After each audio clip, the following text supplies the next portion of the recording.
सारे कहने लगे तू दीवाना मेरे हुसैन का। और आखिरी शेर है, वक्त मुख्तसर है और हासिल कलाम है इस मनकबत का। मेरे घर में चिराग जलते हैं, मेरे घर में चिराग जलते हैं, आना जाना मेरे हुसैन का है। ओज बाला मेरे हुसैन का। आपकी मोहब्बतें देखते हुए अगर इजाजत है तो एक शेर और पढ़ लूं।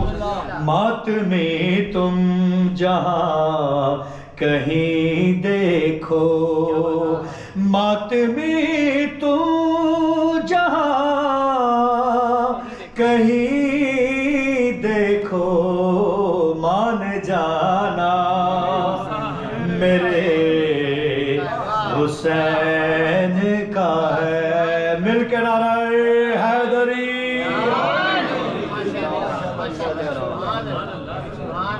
बराए खुशनूदी मोहम्मद वाले मोहम्मद सल्लल्लाहु।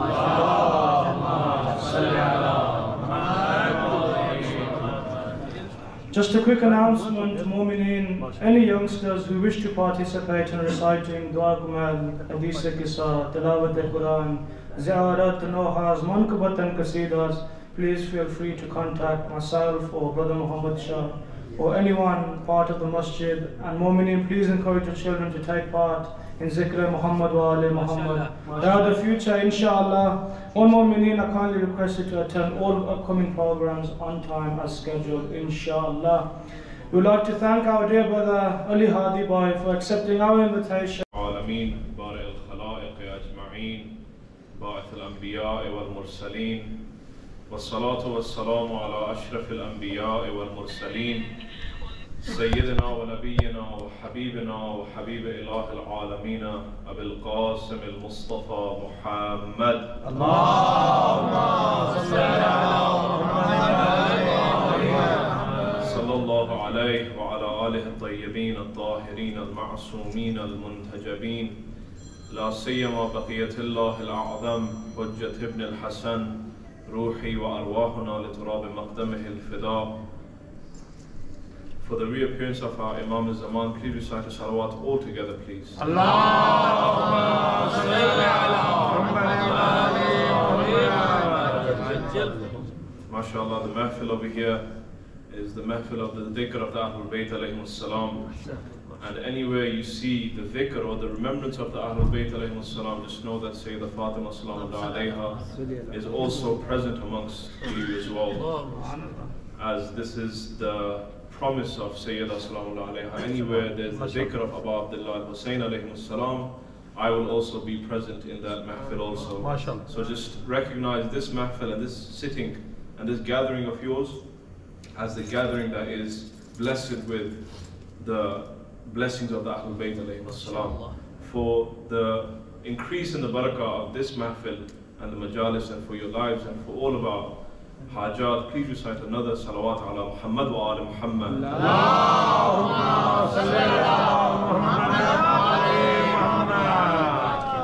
One of the qualities that Allah subhanahu wa ta'ala, He loves and He expects every single mu'min in this world to have is having ghayrat. And this is something that I would like to touch up upon before I go into social media and its responsibilities.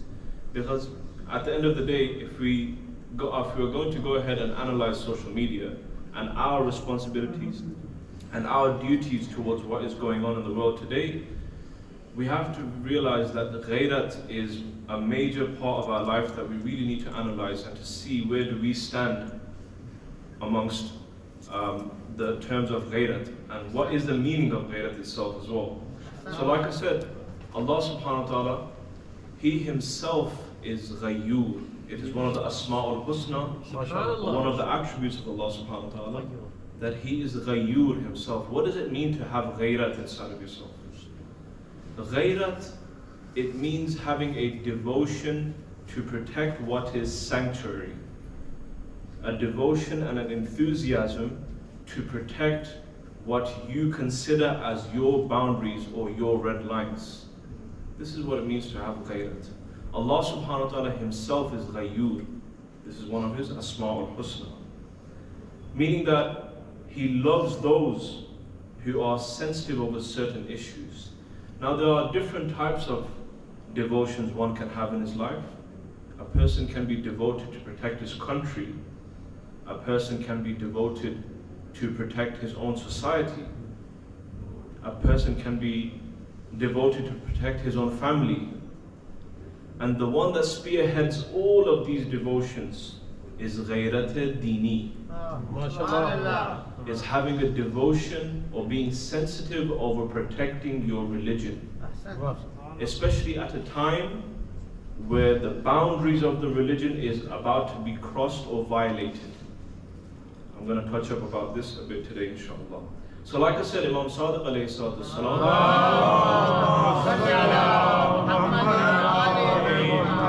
he says, Inna Allah ghayyurun wa yuhibbul ghayra. That Allah subhanahu wa ta'ala himself is ba-ghayrat, and he's passionate about protecting the sanctity of a human being. And wa yuhibbul ghayra. He also loves the person who is also this enthusiastic about protecting himself first, protecting his own society and the place where he lives, and then the one that spearheads all of this, like I said, is protecting his deen and having an enthusiasm to protect it. And then Imam Sadiq alayhi salatu wasalam, he continues in the hadith, he says, Imam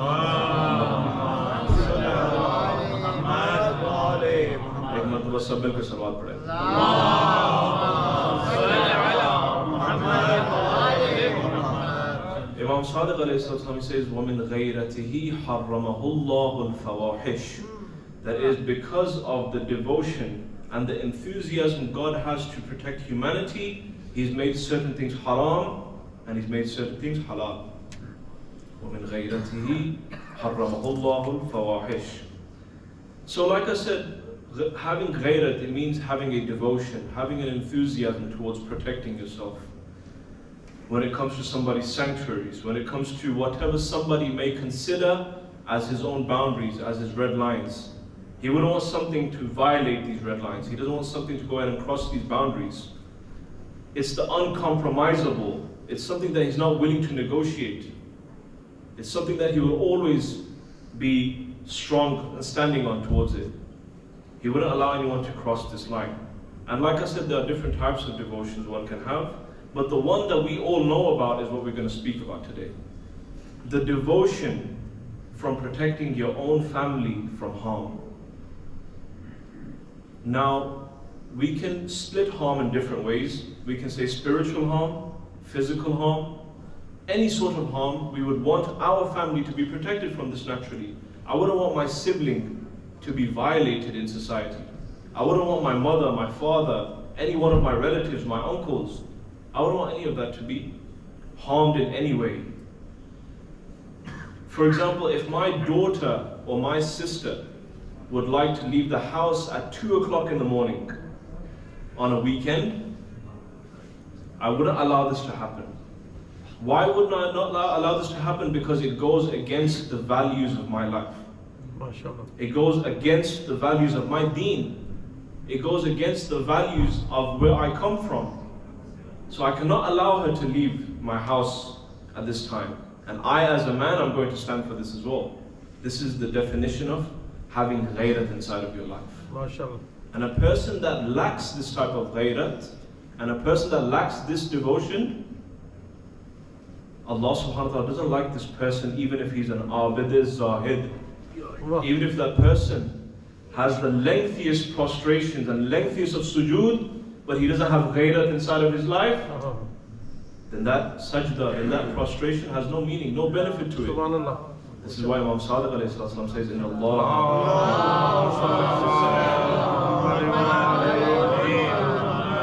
He says, Inna Allah ghayyurun wa yuhibbul ghayra. Allah subhanahu wa ta'ala loves those who practice this enthusiasm for their deen.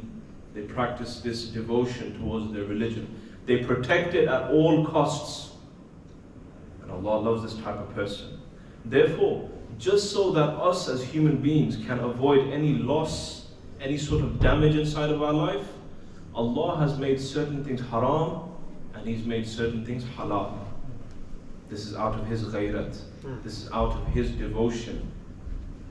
So, if we just have a look at it from a medical perspective, the things that are declared as impure by Allah subhanahu wa ta'ala, there is a lot of medical evidences behind the things that Allah subhanahu wa ta'ala has made haram as it being harmful for a human being. And I'm going to touch upon a few of them right here. For example, haram ranging from eating pork to drinking liquor. Money laundering, for example, extortion. These type of things, if we have a look at them, these are all considered as haram in Islam, but they all of them have a medical background to it as well. For example, if we have a look at eating pork, the philosophy behind why it is haram in Islam is because the animal, the pig itself, it's a shameless animal. It eats its own dirt, right? And it's a shameless animal. And those traits of that animal, once it is devoured by a human being, those traits are also applied to a human being also. So this is why Allah subhanahu wa ta'ala has automatically made this animal as haram. Now the pig itself, Allah subhanahu wa ta'ala made it haram to eat, but it's a najis animal for sure. But does that mean that the pig itself is a destructive sort of animal? No. Allah subhanahu wa ta'ala created it at the end of the day. It's a creature of God. We do not understand what does a pig do. It is serving the purpose of Allah subhanahu wa ta'ala by itself. It's just haram for us to eat. But the philosophy behind it is that because it's a shameless animal, it eats its own dirt, so therefore Allah subhanahu wa ta'ala did not allow us to eat it. Did not allow us to go ahead and devour it. Similarly, why is drinking alcohol forbidden? Alcohol intoxicates the mind. Liquor intoxicates your entire wujud, your entire existence. It intoxicates your brain. It intoxicates the children that come after you, your offspring. As we say in our riwayat, that it affects 4 generations after you.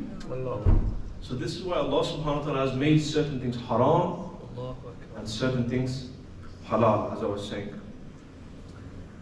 And the whole reason to why He made these things haram and halal is because out of His devotion to protect humanity, out of His ghayrat.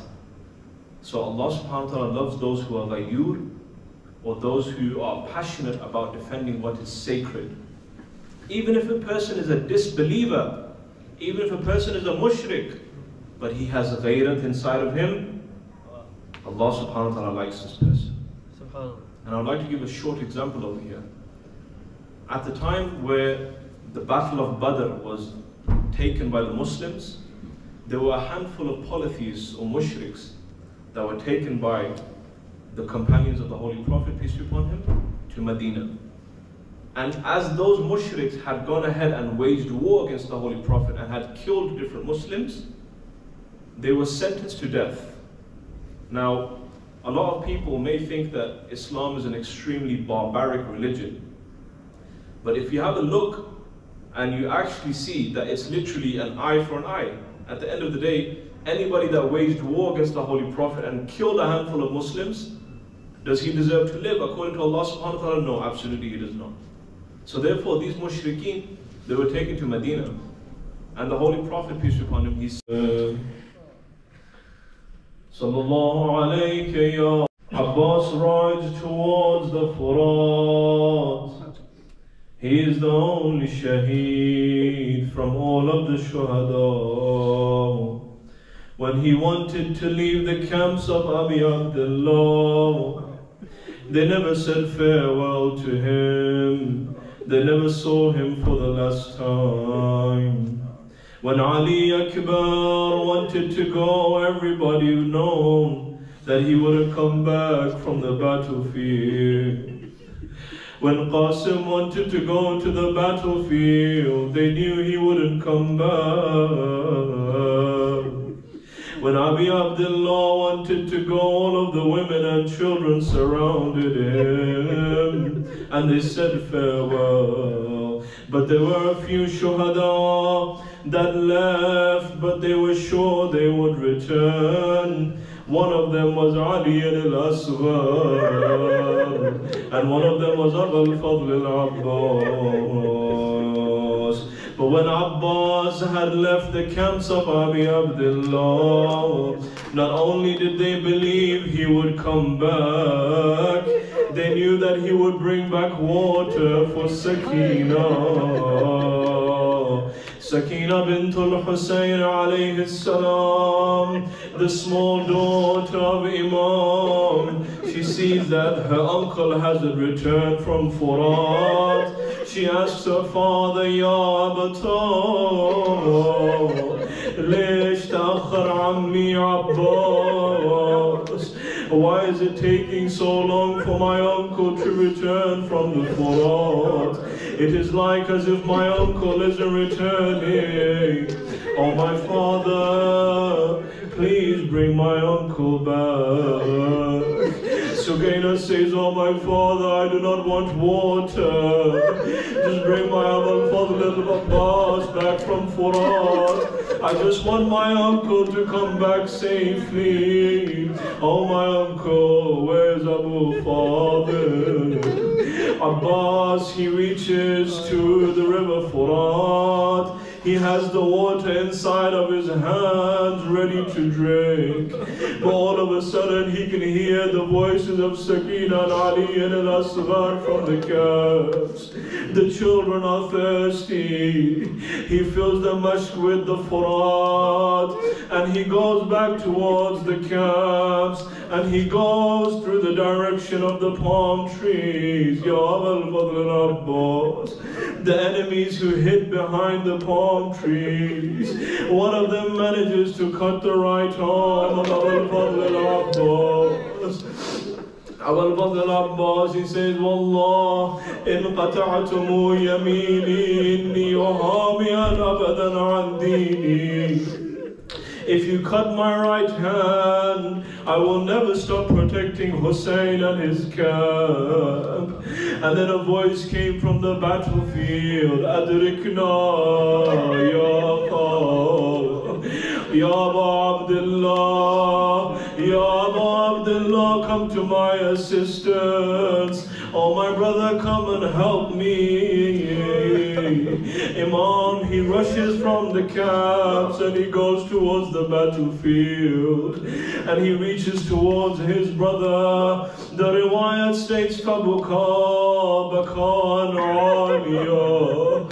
Imam alayhi salatu wasalam starts crying profusely on the body of his brother. He looks at his brother and he sees that there is blood in the eyes of Abu Fadl. There's an arrow in the eye of Abu Fadl al-Abbas.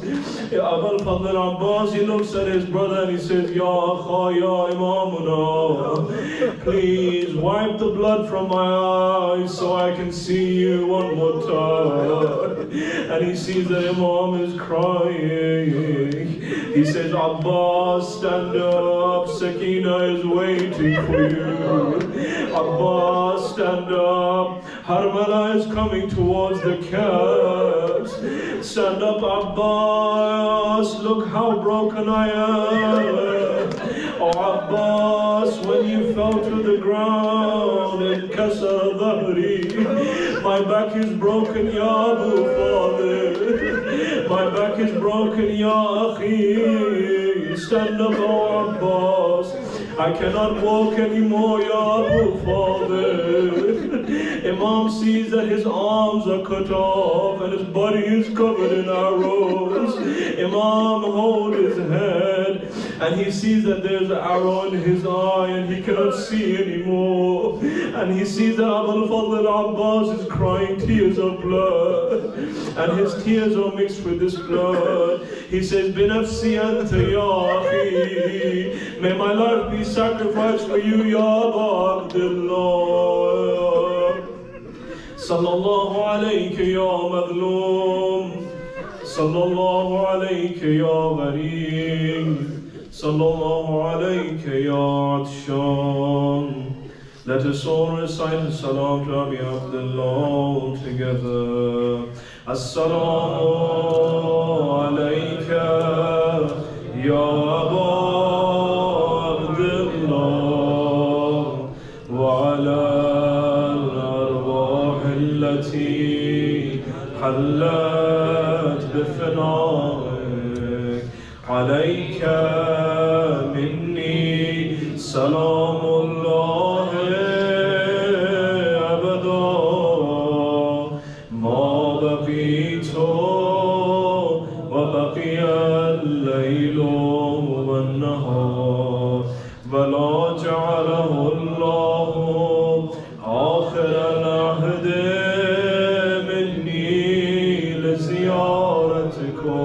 everybody. Assalamu ala al-Husayn wa ala al-Husayn wa ala awlad al-Husayn wa ala ashab. One more time for all of your hajat. Assalamu ala al-Husayn wa ala Ali ibn Husayn wa ala awlad al-Husayn wa ala ashab al-Husayn. Wa sallallahu ala al-baqin ala al-Husayn. وصلى الله عليك يا أبا الفضل العباس بن أمير المؤمنين. رحم الله من قرأ الفاتحة مع الصلوات. اللهم صل على حسين يا حسين يا حسين يا حسين يا حسين يا حسين يا حسين هاي يا حسين يا حسين يا حسين يا حسين يا حسين يا حسين يا حسين يا عباس بنا تیرے اب کون سہارا ہے عباس بنا تیرے اب کون سہارا ہے عباس بنا تیرے اب کون سہارا ہے عباس بنا تیرے اب کون سہارا ہے عباس بنا تیرے اب کون سہارا ہے عباس بنا تیرے اب کون سہارا ہے. آئے یہ میرا پردہ آئے یہ میرا پردہ زینب پکارا ہے عباس بنا تیرے اب کون سہارا ہے عباس بنا تیرے اب کون سہارا ہے عباس بنا تیرے اب کون سہارا ہے. آئے یہ میرا پردہ آئے یہ میرا پردہ زینب پکارا ہے عباس بنا تیرے اب کون سہارا ہے عباس بنا تیرے اب کون سہارا ہے عباس بنا تیرے اب کون سہارا ہے. دیکھو تو میرا اصغر مہمان ہے دو پل کا دیکھو تو میرا اصغر مہمان ہے دو پل کا ایک گھونٹ ہی مل جائے ایک گھونٹ ہی مل جائے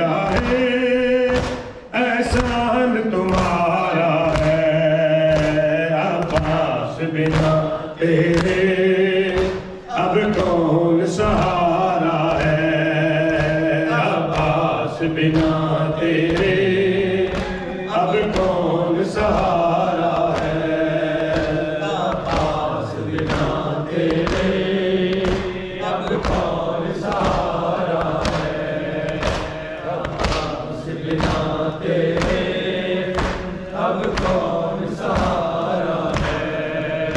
जब जीन तेरी छूटी आए मेरी कमर टूटी, जब जीन तेरी छूटी आए मेरी कमर टूटी, अब्बास मैं बेकस हूँ, अब्बास मैं बेकस हूँ, गुर्बत ने जो मारा है, अब्बास बिना तेरे अब कौन सहारा है, अब्बास बिना तेरे अब कौन सहारा है, अब्बास बिना तेरे अब कौन सहारा है। आए ये मेरा पर्दा, आए ये मेरा पर्दा, ज़ैनब ने पुकारा है, अब्बास बिना अल्लाहुम्मा सल्ली अला Muhammad Separated this one man from the crowd, and he said, this person does not have to be killed. He has to live, he can stay.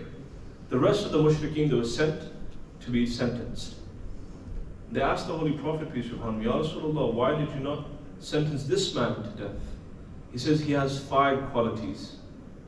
And the one quality that stands out of all of these qualities is وَالْغَيْرَةُ شَدِيدَةٌ عَلَى حَرَمِهِ, that he has a devotion and an enthusiasm to protect his own sanctuary, his family, from the harms of society. He is ba-ghayrat.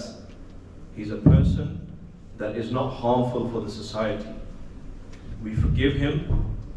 And then the Holy Prophet, peace be upon him, went to the man. And the man asked him that, O Prophet of the Muslims, why did you not kill me and you killed the rest of my comrades? And the Holy Prophet, peace be upon him, said that you have one quality that stands out for me in comparison to the rest of the mushrikeen. He says, what is that quality?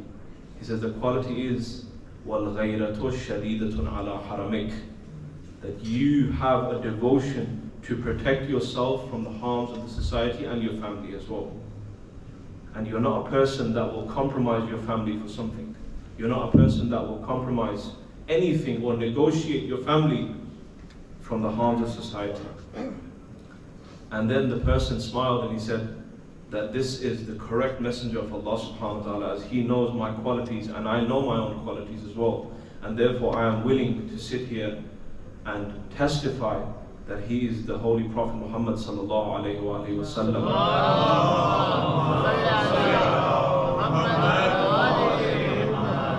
So like I said, be it if the person is a mushrik, but he has ghayrat and a devotion inside of him to protect himself, Allah subhanahu wa ta'ala loves this person. But at the same time, even if the person is the most abid, zahid, he's the president of a mosque, he wears a turban, he has the libas of an alim ad-din, he has the biggest beard, he's the person who does the lengthiest of sujood and ruku, but at the same time he doesn't have ghayrat inside of him for his family, then none of this matters. It's all cancelled away.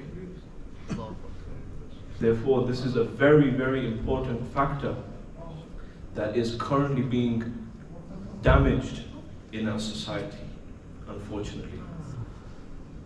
So like I said, even if the person is an abid al-zahid, a worshipper of Allah subhanahu wa ta'ala, he prostrates, he does lengthy sujuds, salatul layl, Quran, hajj, zakat, everything that he does, but he doesn't have a devotion to protect his own daughter or his sister, or he doesn't have any enthusiasm for the deen of his own family members, then what is the benefit of this deen? So, for example, he's not sensitive over the honor of his own family. He's not sensitive over the hijab of his sister and his daughter. The person's not enthusiastic about the hijab of his own family members at all. He doesn't care about what his children does on a daily basis. They go and do whatever they like on the weekend or the weekday. They are susceptible for all of the society harms, but he has absolutely no care about this. This person Allah subhanahu wa ta'ala doesn't like. Because Allah subhanahu wa ta'ala himself is ghayyur, like I said at the start. He is the one who is devoted to protect human being from harm. Sallu ala Muhammad wa ala Muhammad. Allahumma salli ala Muhammad wa ali Muhammad. Moving on to a bit of social media and responsibilities now. One of the targets and the schemes that the shaitan has planned for the Akhir Zaman, or the final times before the Zuhur of the 12th Imam, is a challenge that we face in today's world. It's definitely a major challenge within all of the societies, not just in the place that we're in currently. Every society is facing these troubles. It's the deteriorating situation of relationships. We see that relationships are slowly starting to break down. And I'll touch up on how social media has played a role within the breaking down of relationships as well. I'm not just talking about the relationship between a husband and a wife, but just relationships in general. Whether that means a relationship between yourself and your siblings, whether that means a relationship between yourself and the mu'mineen of a community, whether that means a relationship between yourself and the alim ad-din, or the relationship of yourself and between the masjid, or a relationship of yourself between yourself and the mujtahid of your time, for example. And at the top of all of this is the relationship between yourself and the imam of the age as well. Sallu ala Muhammad wa ala Muhammad.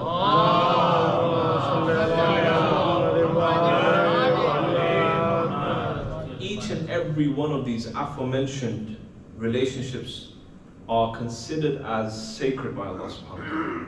They are considered as holy.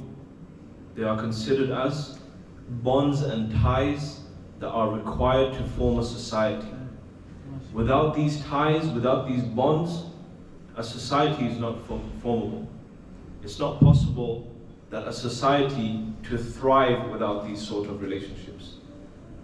If we pay attention to why the shaitan has attacked these unifications and bonds and ties, because if these are stable, if these unifications are stable, then a family is stable, a husband and wife are stable, a deen is stable. Because when a family is stable, a community is stable. Multiple families are stable. And then when a community is stable, then after that, a soldier of Imam Zaman can be produced from this society.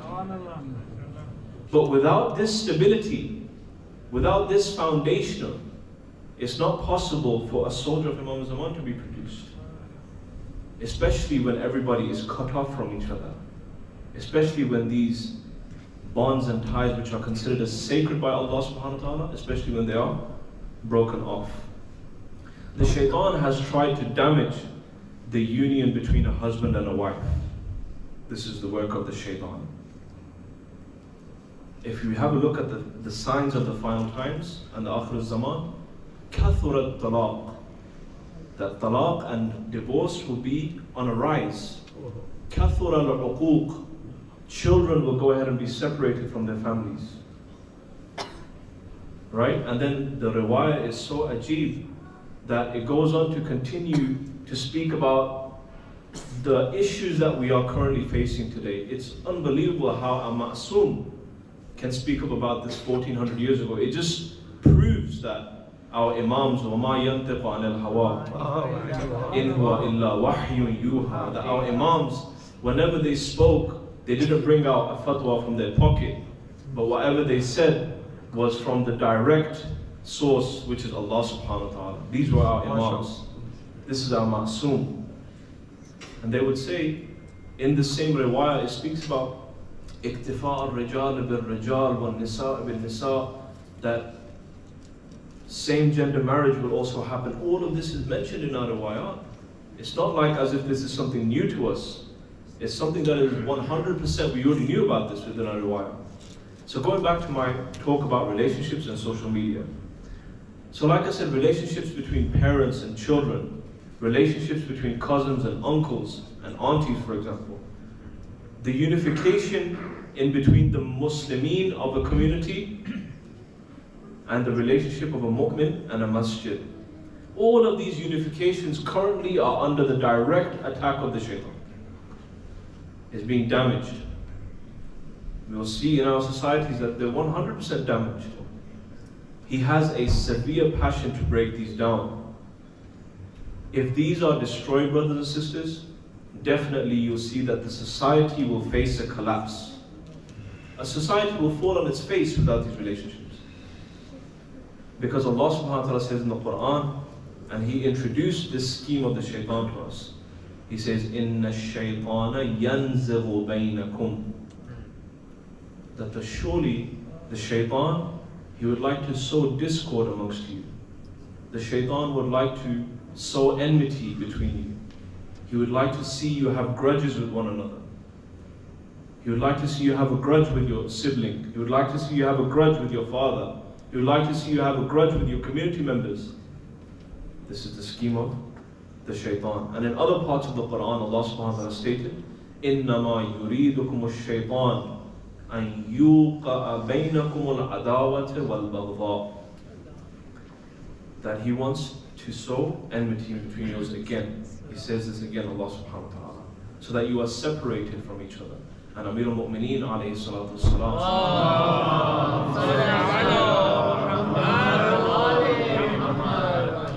he says, إِيَّاكُمْ وَالْفُرْقَةِ.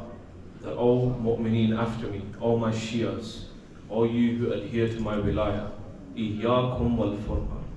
And this was in the will of Amir al-Mu'mineen, his final words to Imam Mujtaba alayhi salam for all of the Mu'mineen for the ages. He says, O my Shias, إِيَّاكُمْ وَالْفُرْقَةِ. I advise you against disunity. I advise you against breaking down these relationships and these sacred unions.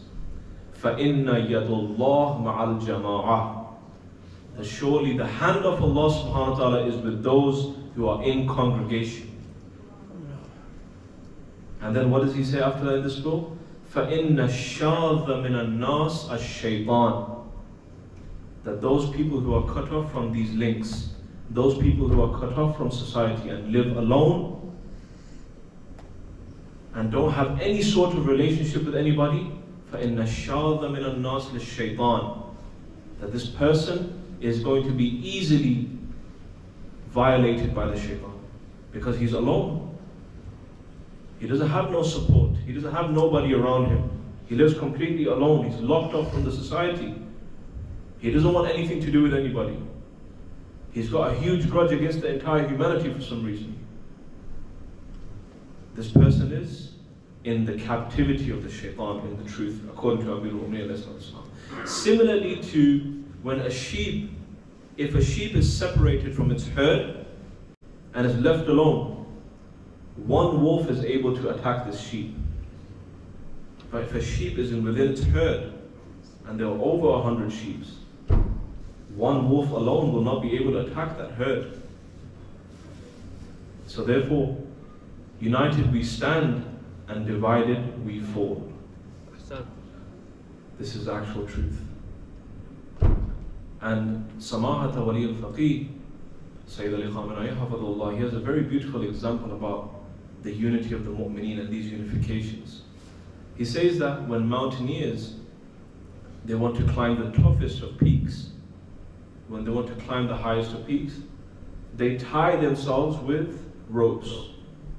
So that if somebody falls, if somebody gets injured, or if somebody's down in the team, they will be able to assist him. But if a person is climbing the highest peak alone, and if he suffers an injury or he falls, that person will fall to his death. And this is a very beautiful example in relation to this topic. So similar to this, a strong link and having healthy unions, having these bonds and these ties are extremely important to the wellness of our minds, the wellness of our lives, the wellness of our societies, the wellness importance of our deen, more importantly, because without these bonds and ties and unities that we have, it's not possible to practice deen on a personal level. If a person thinks that I'm going to practice my deen, I'm going to be spiritual, but my children, whatever they want to do, they can go and do from today. I don't really care about them.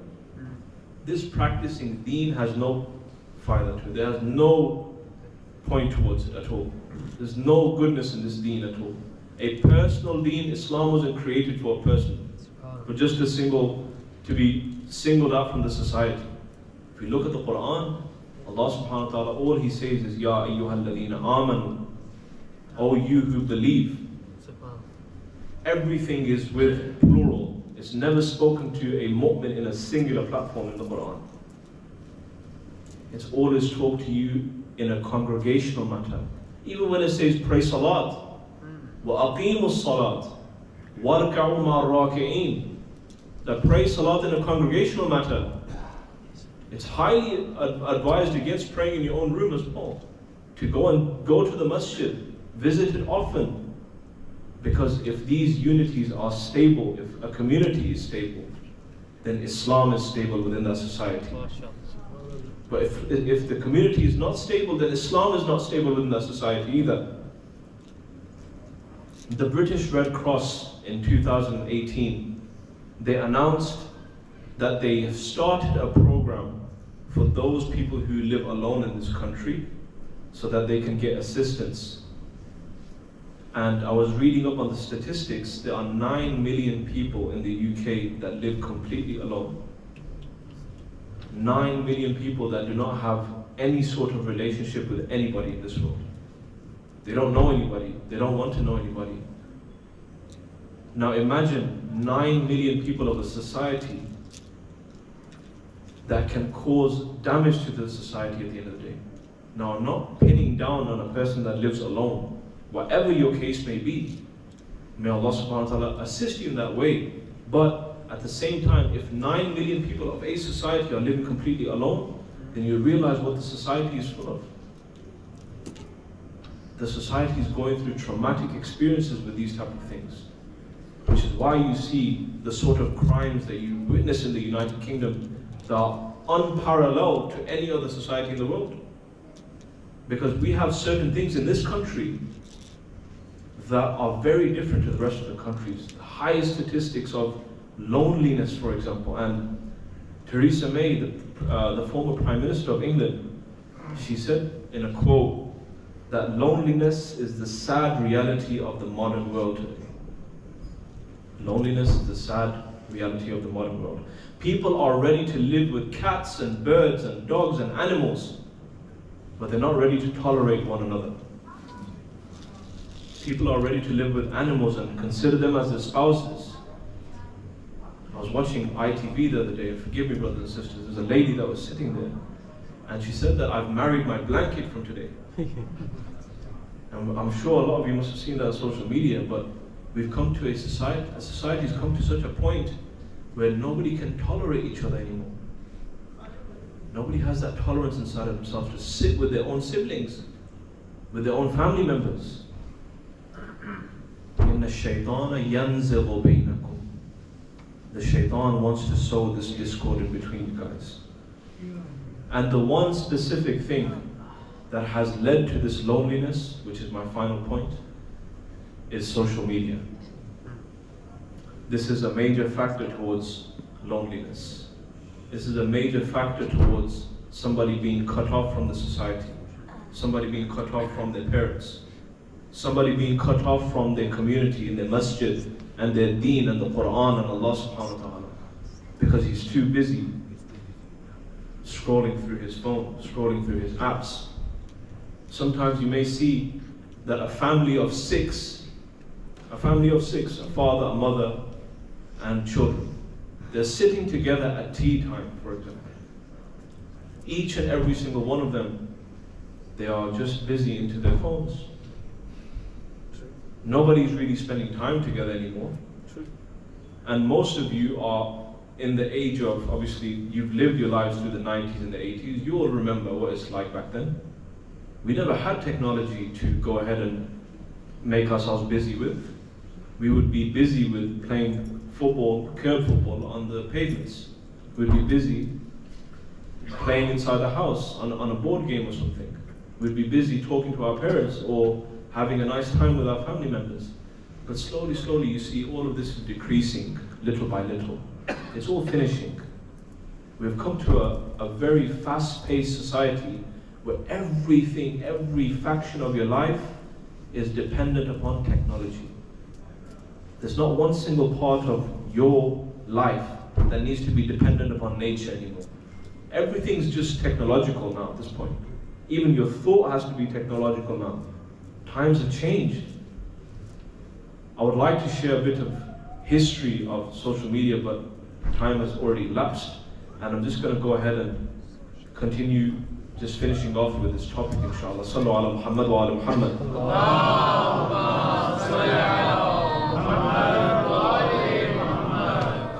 I'm going to mention it very briefly, in fact. How about that?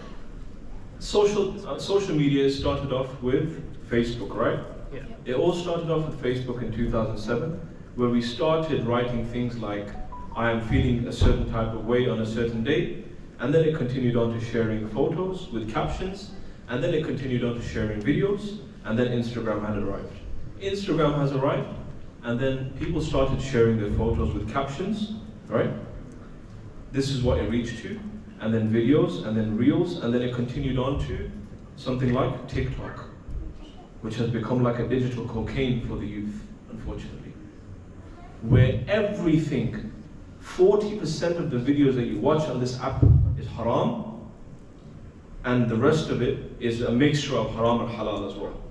Everything is mixed into one app, which is why our A'imma and Athar alayhim as-salam, they said that the final times, before the zuhur of Hazrat Mahdi sallallahu alayhi,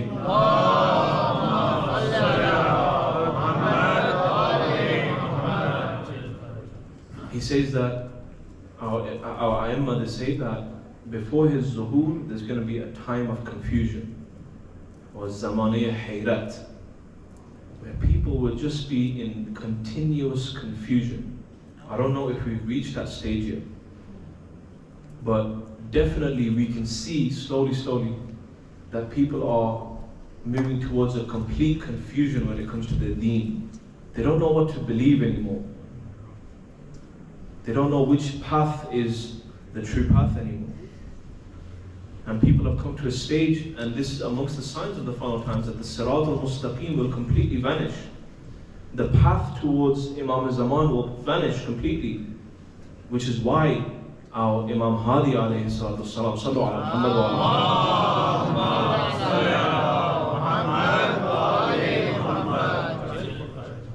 He says that in Dua Nutbah, the one that he narrated this from his father, who narrated from Imam Sadiq alayhi salam. He says, Hal ilayka yabna Ahmadu sabilun fatulqa. The O Imam Zaman, where is the path that will reach to you, Yabna Ahmad? Where is that path, Ya Sahib al-Zaman, that will reach towards you? Hal ilayka, is there a path? These words will be uttered by those people who will lose the path to their Imam one day. And we are approaching those days. If not, we are already in the time where we have lost the path to Imam al-Zaman, where our lives are not adjusted towards the wali of our time, where our characteristics and values and our daily lives are not based on the likes and the dislikes of our Imam of the age. Our values are something completely different. And just going back to just the social media talk that was going on, the 1% of the brain that we were supposed to use, that 1% we could have used on knowledge, we could have used on studying and becoming more knowledgeable about something, that 1% potential that we have, we've used it on something else completely different. We've used it on something completely different. And that 1% is in the hands of this technology now. It's not in our hands anymore. It's in the hands of the technology. Because it doesn't allow you to use that 1% anymore. The screen and these gadgets that you see, it doesn't allow you to use that 1%. Why? Because everything is informational. The information is being shared to you and your mind is put to rest. You're continuously gaining information, but you're not gaining any knowledge by scrolling through your social media apps. So just listen to this very carefully before I go ahead and start my masayib in a couple of minutes. When you are scrolling for more information, it isn't your brain that's working. It isn't your brain that's learning something new. It's the phone that is sharing information with you. It's the tablet, it's the gadget that is sharing information with you. And what's our reaction to this? Wow, this is very interesting. What's the next video? You go to the next one. What's the next post? How many of the videos that you've watched in your life can you remember today? None. We can't remember any of them at all. So definitely, as the times are moving on, we are moving towards times of confusion and times where these technological advances have made our lives easier, but it has decreased in our unifications and our bonds and our ties. The things that we consider as important. And dear fathers, dear parents who are sitting here, I'd just like to say one thing as a brother that cares for these children, as a brother that have seen the children of today, what they are going through. It's unimaginable. It really is unimaginable.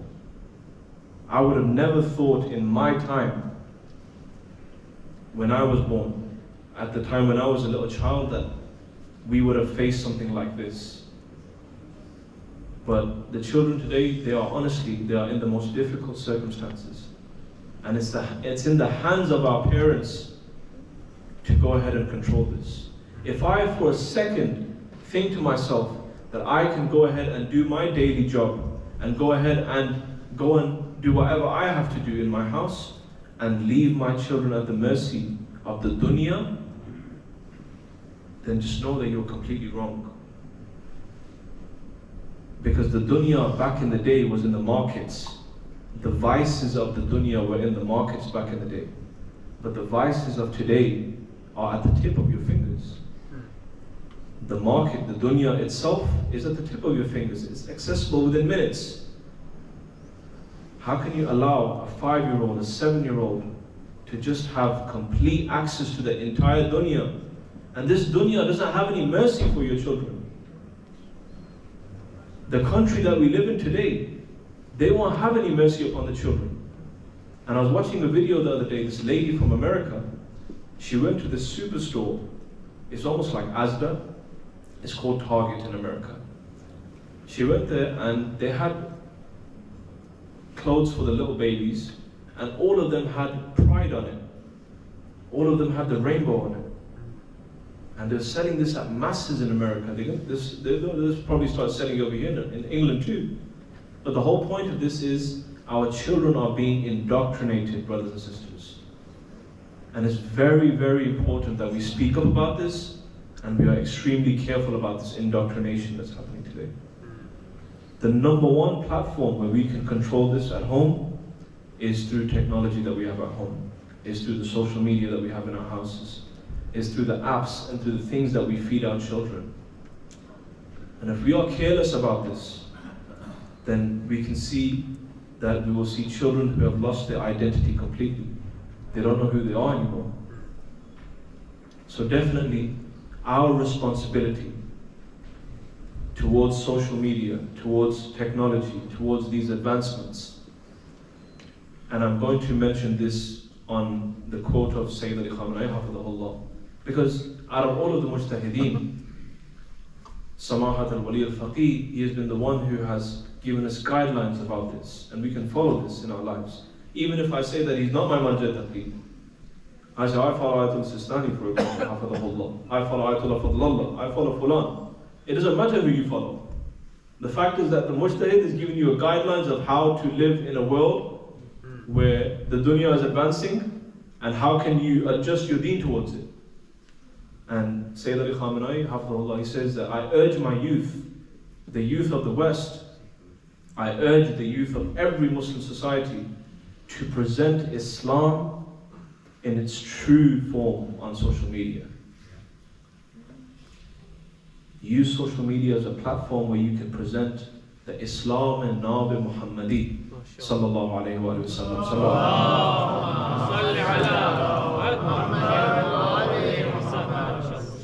Islam and Nabi Muhammadi, the Islam of Sayyid al-Shuhada alayhi salatu salam. The Islam where Sayyid al-Shuhada would say, Mithli la yumayu mithla. That I, a person like me, will never accept a person like Yazid. This is the true form of Islam, not the barbaric Islam that BBC presents to everybody. And I was at one of my relatives' house the other day, and we were watching ISIS in Mosul on BBC. It's a documentary. And I was watching it. They were presenting to everybody that what happened in Mosul, what happened in Iraq, the whole story. What astonished me was that they were trying to portray Islam as a complete barbaric religion, and everybody agrees to this sort of caliphate. Everybody agrees to this sort of sword using. Everybody agrees to this sort of bloodshed. So brothers and sisters, please, I ask everybody to be careful for your own children in this time. And inshallah, if I have the tawfiq, I will continue on this topic some other day with you guys, inshallah. Just a few lines of Masaib for Abi Abdullah alayhi salatu salam. I pray that Allah subhanahu wa ta'ala gives us the tawfiq to visit Karbala. If you ever do visit Karbala, and you go around to the haram of Abul Fadl al-Abbas, you'll see that on the right side of the haram there is the right arm of Abul Fadl al-Abbas, and on the left side of the haram is the left arm of Abul Fadl al-Abbas. This just shows, brothers and sisters, that the Alamdar in Karbala, when he went to Furat, he gave his entire life into bringing water back to the camps. Sallallahu alayhi ya Abul Fadl al-Abbas. The reason to why his arms are in different places is because he knew in the back of his mind that Sakina Salamullah alayha is waiting for him. It is Thursday night, shab jumah, the night for the ziyarat of Abi Abdullah alayhi salatu salam. Sallallahu alayhi ya